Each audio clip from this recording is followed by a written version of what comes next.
Shalom, shalom, très chers téléspectateurs. Là où vous nous suivez, que Dieu vous bénisse abondamment. Vous êtes dans CGC TV avec le pasteur Jimmy Seng. Praise God. Alléluia, alléluia.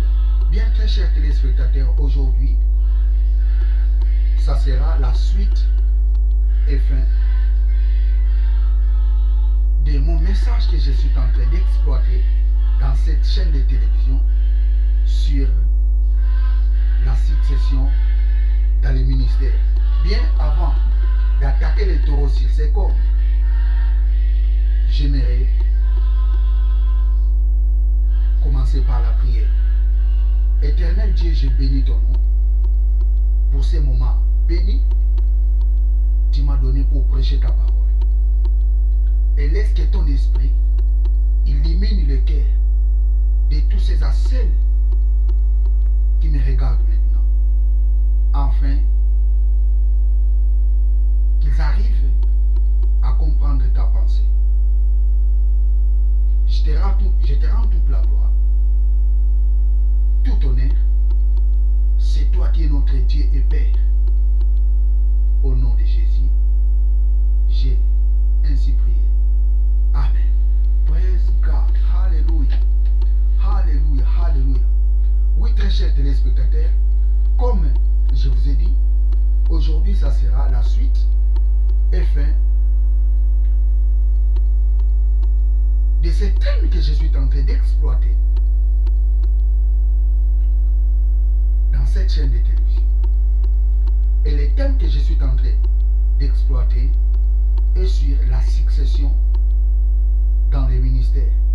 Bien, quelqu'un me dira, mais il y a plusieurs choses à dire, pasteur. Pourquoi tu t'accroches seulement sur ce thème?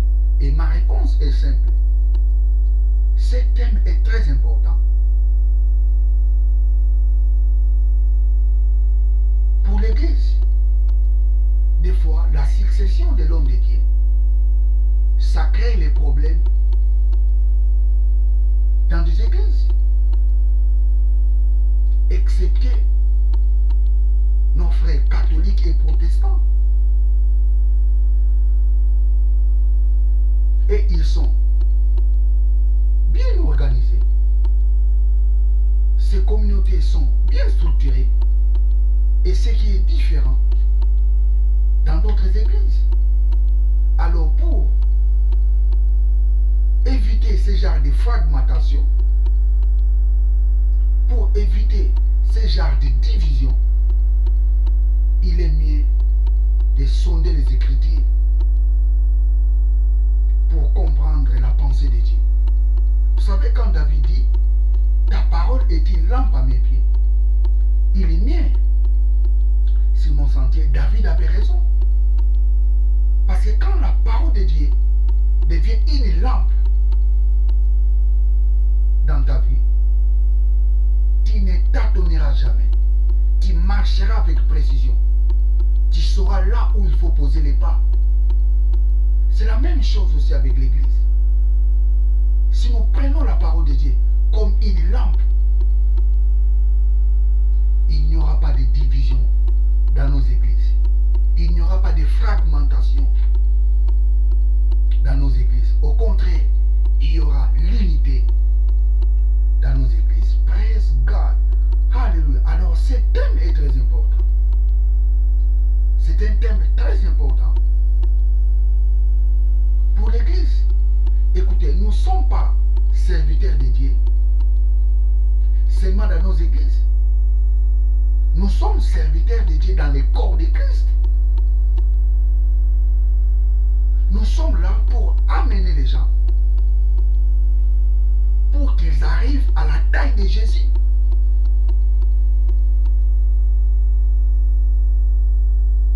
Nous ramenons les gens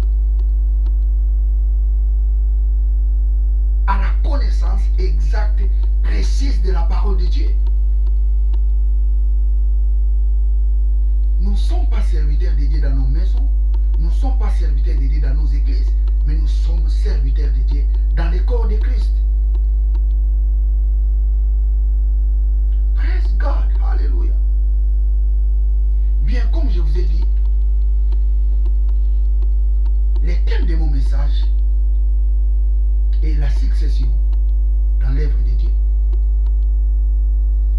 vais revenir un peu en arrière.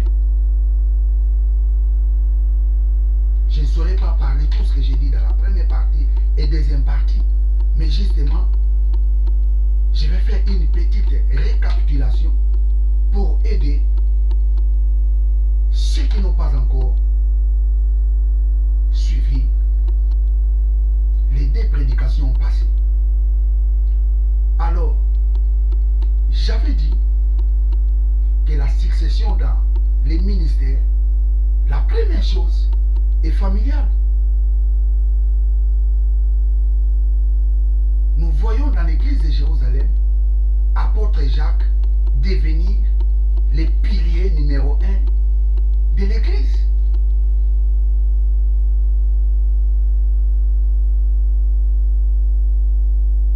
Or, quand Jésus avait commencé le ministère, Jacques n'était pas là. La Bible nous dit dans le livre de Saint Jean, les frères de Jésus ne les croyaient pas. Nous allons lire ça, Jean chapitre 7, verset 5. Car ses frères non plus ne les croyaient pas en lui. Les frères de Jésus ne croyaient pas en Jésus. Même ses disciples ne les croyaient pas. Les disciples de Jésus suivaient Jésus, mais ils doutaient de ce qu'il disait. Mais ce qui est contraire à ses frères ne les suivaient pas et ne les croyaient pas en lui. Mais les disciples de Jésus les suivaient, mais ils ne les croyaient pas. Mais nous voyons Jacques, les frères de Jésus, devenir les piliers numéro 1 de l'église primitive. Je voulais faire une petite rectification. Vous savez, dans la chambre haute, Marie, mère de Jésus, et ses frères étaient là. Jacques était dans la chambre haute. Les frères de Jésus étaient dans la chambre haute. Nous allons lire ça. Praise God. Hallelujah. Hallelujah. Hallelujah. Acte chapitre 1er.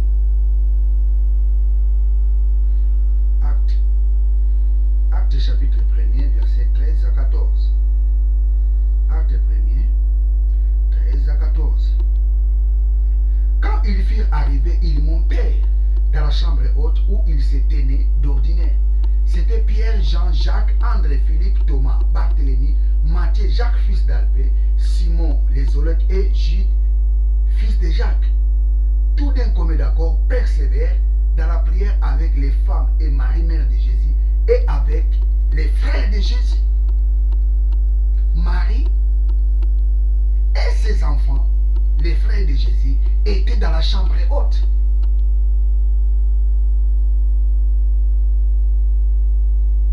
Praise God.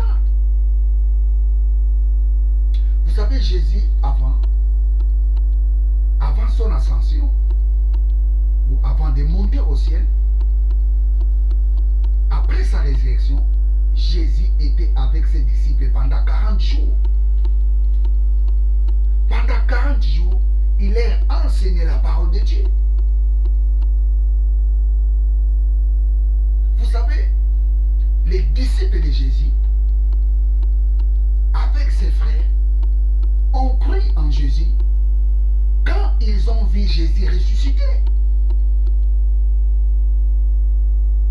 Parce qu'ils ont vu la manière dont on l'avait tué. Ils savaient là où on l'y avait enterré. Mais quand ils ont vu Jésus ressuscité, c'est par là ils ont cru en lui.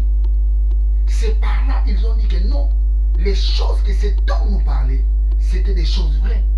C'est ça même la force du christianisme. La force du christianisme est dans la résurrection. La force du christianisme n'est pas la croix. La force du christianisme est dans la résurrection. Vous savez, l'Épître aux Romains nous dit, si tu confesses de ta bouche le Seigneur Jésus, si tu crois dans ton cœur que Dieu l'a ressuscité des morts, tu seras sauvé. Le salut vient après la résurrection de Jésus. Le salut ne vient pas sur la croix. À la croix, c'est la mort. Christ était mort sur la croix pour tous les péchés.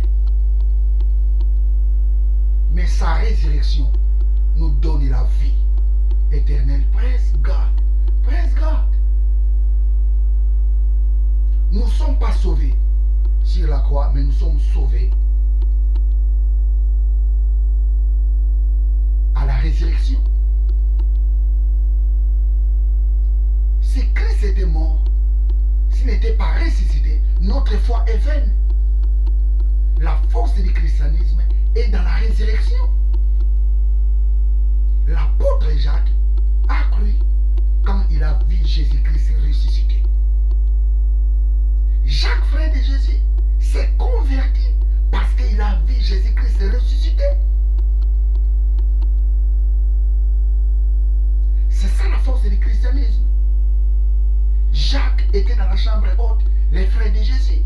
Vous savez, un jour, je vous parlerai s'il y avait combien de Jacques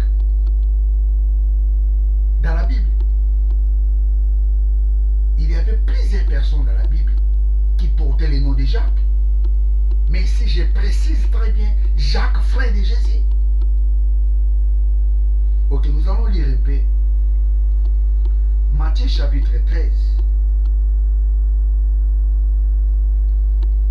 Matthieu 13.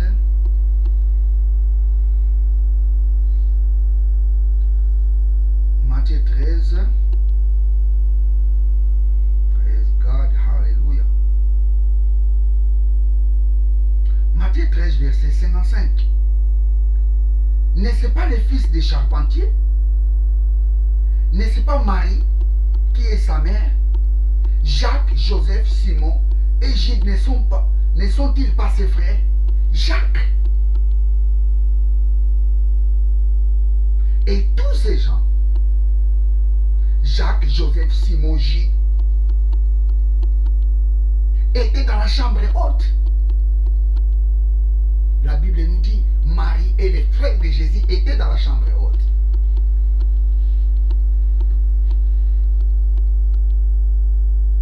Praise God, hallelujah. La force du christianisme est dans la résurrection. La force du christianisme n'est pas à la croix. Nous ne sommes pas sauvés sur la croix, mais nous sommes sauvés par sa résurrection. Sur la croix, il n'y a pas le salut,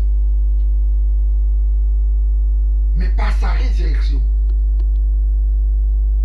tous ceux qui ont cru en Jésus-Christ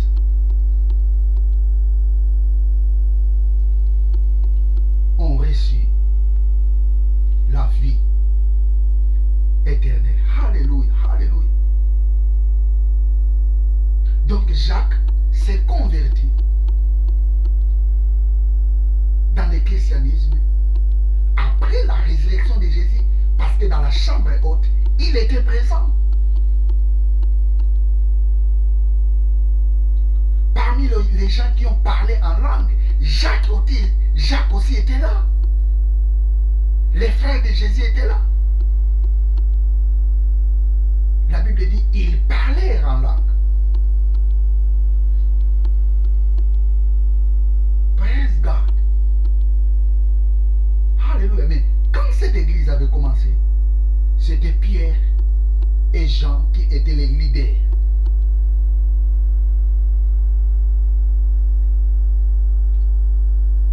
De cette église. Et quand ils ont vu Jacques grandir, ils l'ont cédé la place.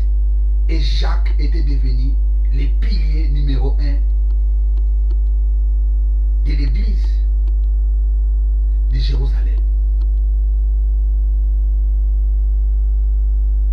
Pierre n'avait pas dit que non, Jacques, tu ne peux pas être le pilier numéro 1, même si tu es le frère de Jésus.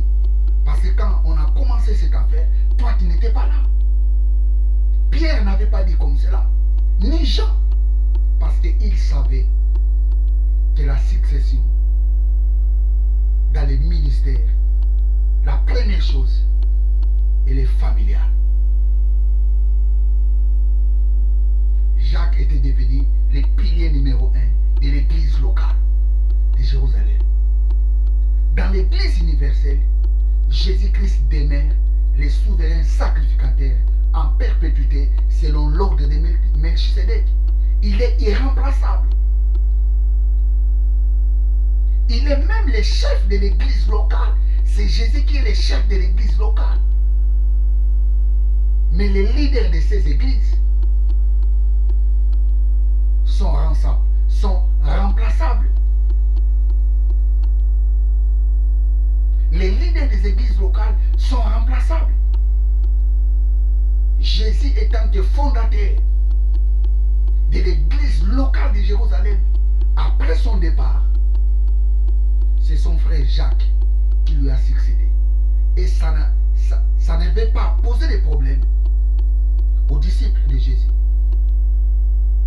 Il n'y avait même pas de murmure parce qu'ils savaient. Les choses fonctionnent comme cela. Ici, nous sommes dans la nouvelle alliance. Donc, je reprends encore. Ne vous lamentez pas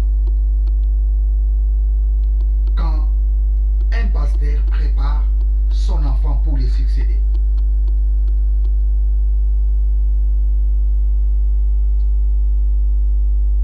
Ne murmurez pas quand la femme de Dieu, la femme de l'homme de Dieu, ou bien les frères de l'homme de Dieu succèdent son frère dans le ministère. Ça ne peut pas poser de problème parce que dans l'église primitive, ça n'avait pas posé de problème.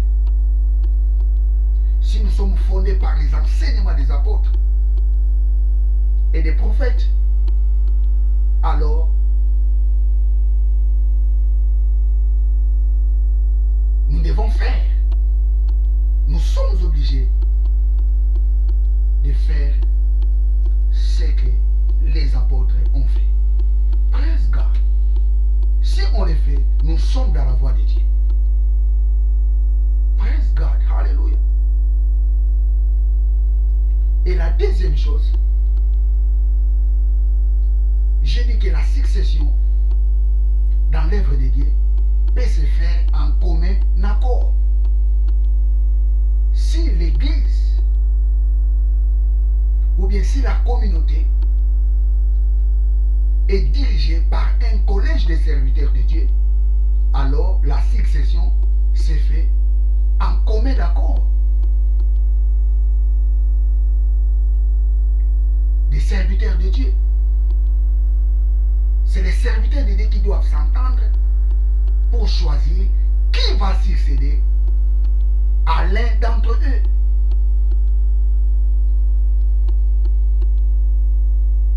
Et nous avons vu ça dans l'église d'Antioche, où le Saint-Esprit dit, mettez-moi par Paul et Barnabas.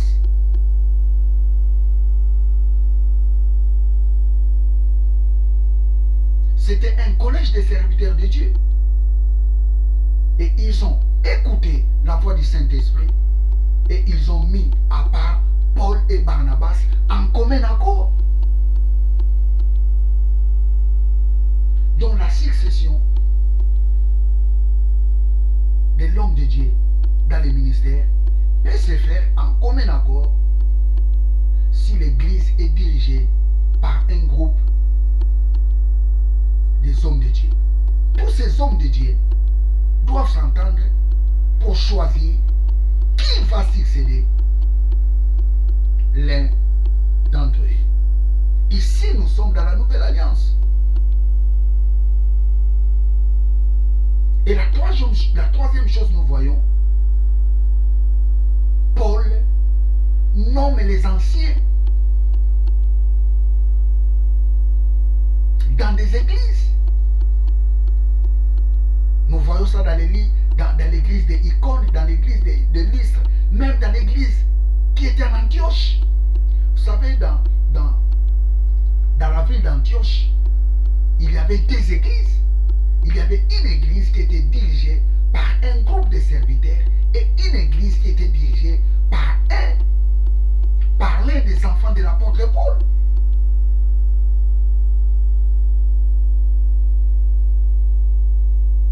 Praise God.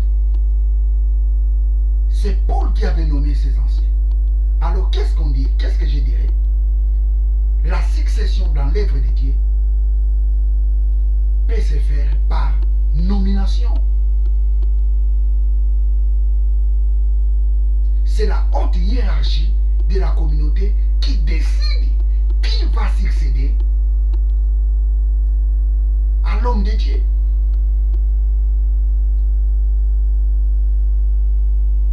Praise God. Alléluia. Et il y a un point très important que je voulais ajouter sur ces thèmes que je suis en train d'exploiter.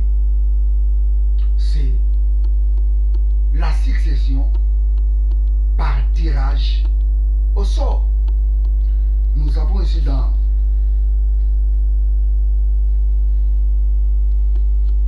le livre des Actes des Apôtres, Actes chapitre 1er, Actes chapitre 1er, versets 20 à 26. Actes chapitre 1er, versets 20 à 26. La succession par tirage au sort.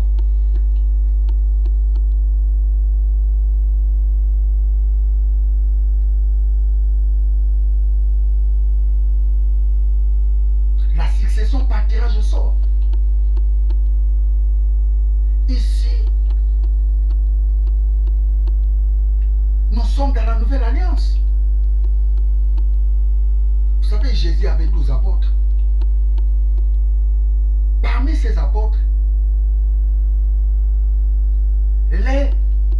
l'avait trahi. C'était Judas Iscariote. Les traîtres. C'est lui qui avait trahi Jésus. Et nous savons nous tous comment était son sort. Comment était sa fin. Il s'est pendu. Au lieu de demander pardon, il a préféré de se pendre. Oh! À la place de demander pardon, il a préféré de se pendre. Vous savez, prenez un peu l'exemple, prenez un peu ces deux personnages. Pierre trahit Jésus en disant que je ne le connais pas. Parce qu'on lui avait posé la question, on lui avait questionné. Mais cet homme, on le voyait avec Jésus. Qu'est-ce que Pierre a dit? Pierre a dit, moi je ne connais pas Jésus. Et Pierre s'est souvenu de tout ce que Jésus lui avait dit. Pierre s'est répandu. Pierre s'est répandu. Judas, à son tour, au lieu de se répandre, mais il a préféré de se pendre. Au lieu de se répandre, il a préféré de se pendre.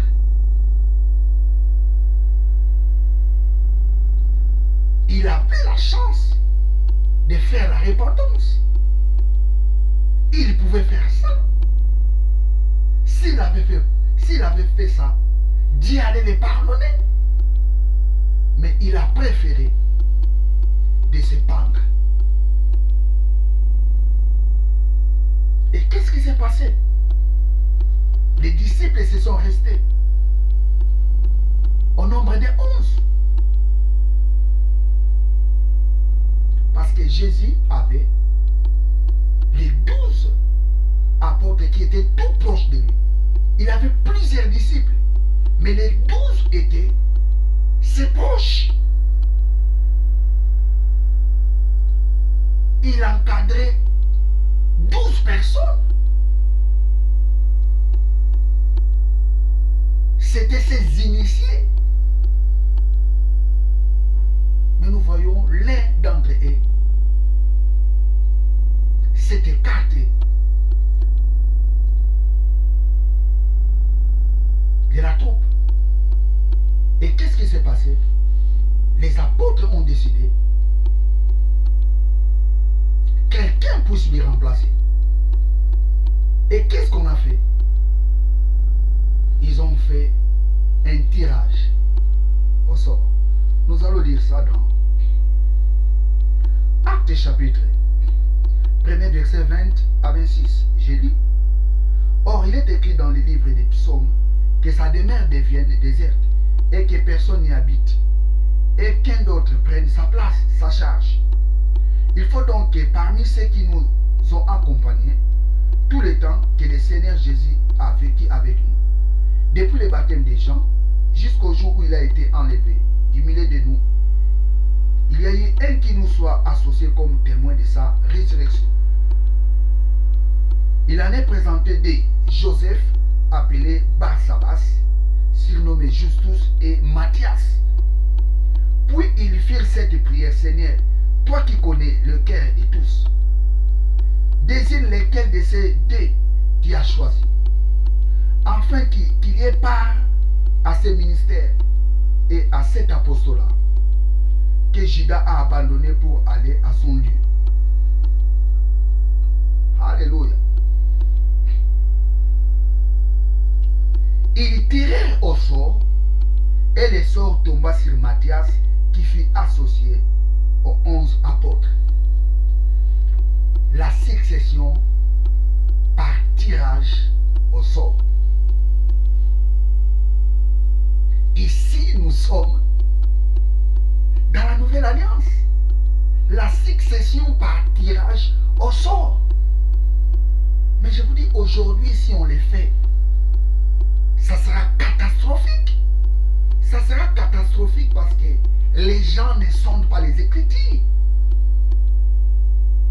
Judas a été succédé par tirage au sort.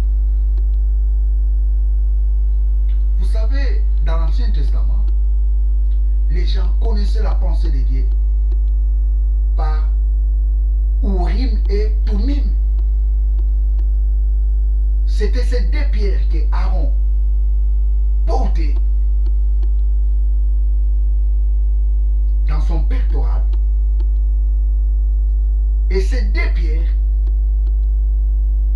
montraient aux gens la pensée de Dieu. Ces deux pierres montraient aux gens la volonté de Dieu.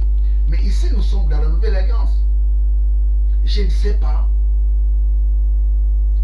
quelle sorte de tirage au sort ils ont fait.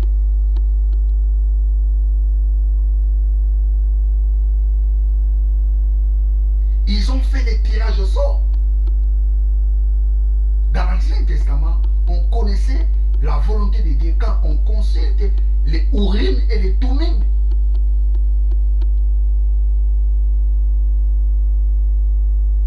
Vous savez, un jour, par la grâce de Dieu, je les parlerai. Les Urim et les Tumim. Ils ont fait les tirages au sort. Le sort est tombé à Matthias. Et Matthias était devenu le successeur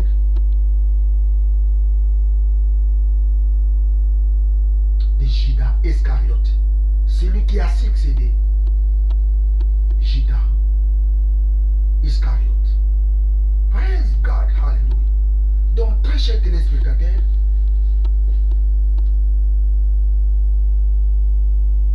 il est très important que l'Église de Dieu puisse comprendre ces choses. Nous sommes fondés par les enseignements des apôtres et des prophètes, dont Jésus-Christ est la pierre angulaire. Si nous faisons ce que les apôtres ont fait,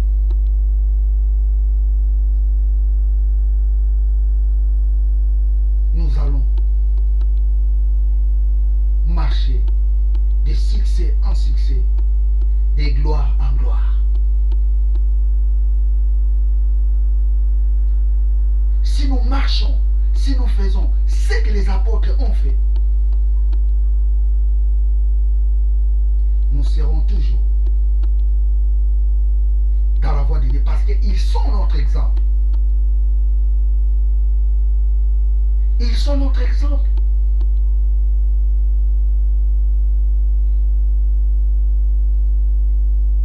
La succession dans l'œuvre de Dieu. Bien, je suis presque à la fin de ma prédication. Pour faire une petite synthèse, je dirais la succession dans l'œuvre de Dieu. Premièrement, la succession est familiale. Le fils peut succéder son père. La femme de l'homme de Dieu peut succéder son mari. Les frères, la sœur de l'homme de Dieu peut succéder. Parce que nous voyons cet exemple dans l'église de Jérusalem. Et la succession dans l'œuvre de Dieu se fait aussi en commun accord des serviteurs de Dieu. Si l'église est dirigée par un groupe de serviteurs de Dieu. Et nous voyons encore la succession dans les ministères se fait par nomination. Ici, c'est la haute hiérarchie de la communauté qui prend la décision, qui nomme les anciens dans les églises. Donc c'est la haute hiérarchie qui nomme les anciens pour succéder ou pour remplacer quelqu'un dans le ministère. Et nous voyons la quatrième chose, je dirais, la succession par tirage au sort. Ici, nous sommes dans les actes des apôtres. Judas Iscariote a été succédé par Matthias et c'était par les tirages au sort. Praise God. Que Dieu vous bénisse. Vous tous qui m'avez donné le temps